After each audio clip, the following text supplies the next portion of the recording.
Всем добрый день! Сегодня речь пойдет об архангельских кошках или русских голубых. Несмотря на то, что их потрясающие зеленые глаза и свечение от серебристой шубки напоминает ангелов, на самом деле это не имеет никакого сходства с ангелами. Это именно специфика перевода. На самом деле имя архангельский дано от места, откуда они пошли, из обожения из порта Архангельск, который находится в 240 километрах к югу от Полярного круга. Кошки сели на корабль вместе с моряками, конечно же, они везли с собой кошек, моряки, и таким образом распространились по разным частям света. На первых выставках кошки голубого окраса в 1880 году были представлены как русские голубые. Некоторое время кошки КШ голубые соревновались в одном классе друг с другом, то бишь соревновались они с кем? С британскими короткошерстными. Но позднее кошки в 1912 году архангельским кошкам, отличившимся большими глазами на достаточно узкой голове с огромнейшими ушами, был дан отдельный класс, и был он назван зарубежными голубыми. Война, конечно же, оказала влияние на развитие, в том числе, я имею в виду Вторую мировую войну, она оказала влияние, в том числе и на русских голубых, как, наверное, на большинство старых пород.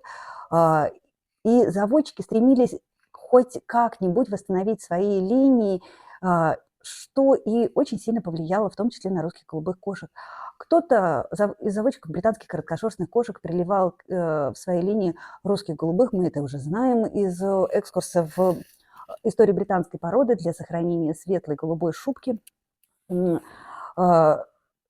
Другие заводчики русских голубых предпочли использовать в своем разведении сиамских кошек блюпоинтового окраса для того, чтобы сохранить большие уши, тело на высоких, достаточно элегантных конечностях.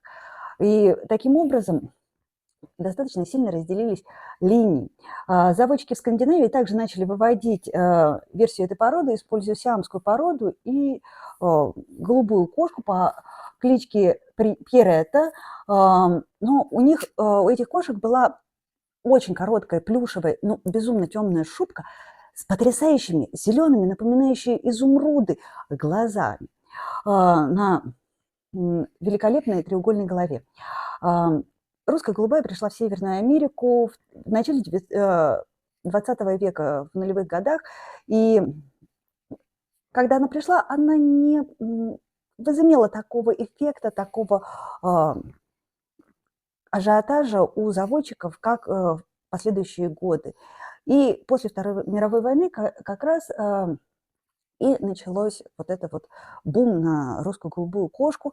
Заводчики начали импортировать животных из Англии, из Скандинавии как раз, и работать над тем, чтобы соединить лучшие в линиях, то бишь сохранить вот эту вот элегантность, голову, безусловно, зеленющие глаза со светлой-светлой шубкой, которая подсвечивается вот этим вот невероятным типпингом, который только-только на кончиках шерсти. У современной русской голубой кошки изумрудные глаза, шерсть светло-голубого окраса. Она именно светленькая, она подсвечивается. И, конечно же, это, возвращаемся к ее названию, напоминает именно архангела. Но это исконно русская кошка, которая восстановлена была всем миром.